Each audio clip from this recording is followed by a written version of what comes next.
आंदोलन सुरू आहे। अनेक राजकीय नेते देखील या आंदोलनामध्ये सहभागी झालेले आहेत आणि याच सगळ्या संदर्भामध्ये माहिती देत आहेत आमचे प्रतिनिधी सुनील भुंगळ सध्या आपल्या सोबत आहेत। सुनील, अहिल्यानगरमध्ये देखील अशाच पद्धतीने चक्काजाम आंदोलन सध्या सुरू आहे। या आंदोलकांची नेमकी मागणी काय आहे, काय अपडेट्स मिळतात? नक्कीच आकांक्षा, जर आपण बघितलं तर Pune Nashik semi speed railway जे आहे या मागणीसाठी आज चक्काजाम आंदोलन हे सुरू आहे।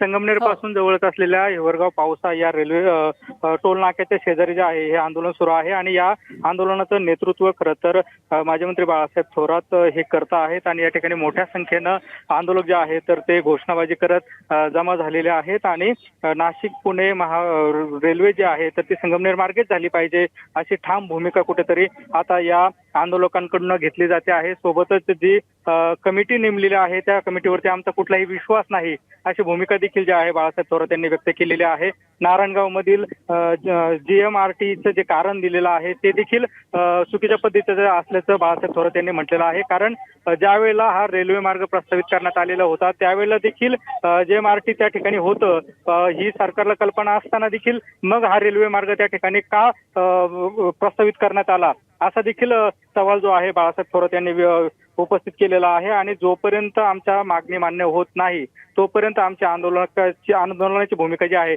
तर ती अशीच राहील। आम्ही रस्त्यावरचे लोक आहोत, आम्ही रस्त्यावरती उतरून या संपूर्ण निर्णयाला जो आहे विरोध करू असं देखील बाळासाहेब थोरात यांनी म्हटलेलं आहे। आकांक्षा, अगदी सुनील, जर आपण पाहिलं तर तिकडे नाशिकच्या सिन्नरमध्ये देखील अशाच पद्धतीने आंदोलन सुरू होतं। सत्यजित तांबे, राजाभाऊ वाजे यांच्या नेतृत्वामध्ये तिथे आंदोलन सुरू होतं आणि त्यानंतर आपण तिथलीच ही दृश्य पाहतोय। हॅलो,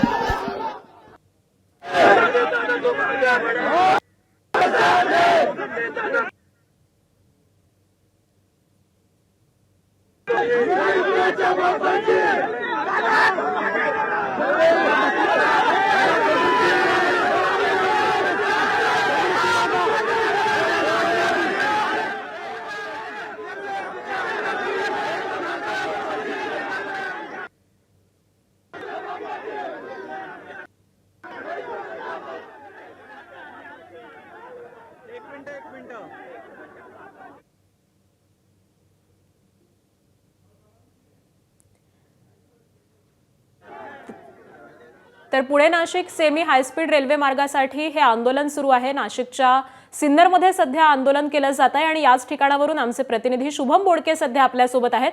शुभम, आपण पाहिलेलं होतं मंत्री गिरीश महाजन यांचा सत्यजित तांबेंना फोन आलेला होता, त्यानंतर सत्यजित तांबे यांनी भाषण करून या सगळ्याच आंदोलनकर्त्यांना आवाहन देखील केलेलं होतं। मात्र सध्या काहीशी गोंधळाची परिस्थिती त्या ठिकाणी निर्माण झालेली आहे का? काय अपडेट्स आहेत नेमके?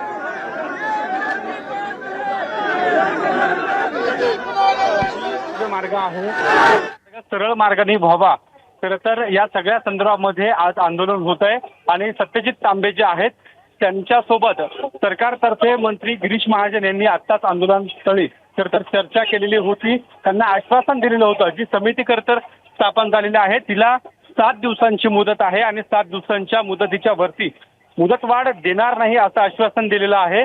मात्र ही चर्चा झाल्यानंतर देखील आमदार सत्यजित तांबे हे समृद्धी महामार्गावर वरती जाऊन या ठिकाणी आंदोलन करण्याचा प्रयत्न करताय। पोलीस आणि आंदोलकांसोबत या ठिकाणी आपल्याला झटापट होताना देखील पाहायला मिळते। एकूणच आंदोलक आक्रमक झालेले आहे। सरकारचं लक्ष वेधण्यासाठी खरं तर हे आजचं आंदोलन ठिकठिकाणी होताना आपल्याला पाहायला मिळते। नाशिक, अहिल्यानगर, पुणे या तीनही जिल्ह्यांमध्ये खरं तर हे आंदोलन होत आहे आणि एकूण जर बघितलं तर सत्यजित तांबे यांनी स्थानिक नागरिकांना तिघही जिल्ह्याच्या लोकप्रतिनिधींना आवाहन केलं होतं आणि या आव्हानानंतर आजचं जे आंदोलन आहे ते या ठिकाणी मोठ्या प्रमाणात होताना पाहायला मिळते। या सगळ्या पार्श्वभूमीवर आपण जर बघितलं तर मोठा पोलिसांचा बंदोबस्त देखील या ठिकाणी तैनात करण्यात आलेला होता आणि एकूणच हे सगळे आंदोलक जे आहेत ते या ठिकाणी गेल्या 2 तासांपासून नाशिक पुणे मार्ग हे रोखून या ठिकाणी रास्ता रोको करताय। मात्र समृद्धी मार्ग देखील या ठिकाणी बंद करावा अशा जी मागणी आहे ती आंदोलकांची आहे. त्यामुळे एकूण आपण बघतो या ठिकाणी समृद्धी मार्गावर जाण्याचा प्रयत्न आंदोलकांनी केल्यानंतर पोलीस आणि या आंदोलकांमध्ये मोठ्या प्रमाणात झटापट होताना देखील पाहायला मिळते. सत्यजित तांबे हे स्वतः या आंदोलनाचं नेतृत्व करताना दिसून येत आहे. त्यामुळे एकूणच या सगळ्या परिस्थितीमध्ये सरकारनं तात्काळ निर्णय घ्यावा आणि जनभावना समजून घ्यावी अशी जी मागणी आहे ती खरं तर आंदोलकांची आहे. त्यामुळे एकूणच या आंदोलनाचा जो टप्पा आहे तो आता आपल्याला पुढचा तीव्र होताना पाहायला मिळतोय. आकांक्षा. अगदी. तर Pune Nashik semi high speed railway मार्गासाठी हे आंदोलन सुरू आहे. सत्यजित तांबे, राजाभाऊ वाजे यांच्या नेतृत्वामध्ये अनेक आंदोलक हे रस्त्यावरती उतरल्याचं दिसतंय. चक्काजाम आंदोलन या आंदोलकांच्या मार्फत केलं जात आहे. याआधी पुणे नाशिक महामार्ग या आंदोलकांनी रोखून धरलेला होता आणि त्यानंतर आता समृद्धी महामार्गाकडे या आंदोलकांनी मोर्चा वळवलाय. एबीपी माझा, उघडा डोळे बघा नीट.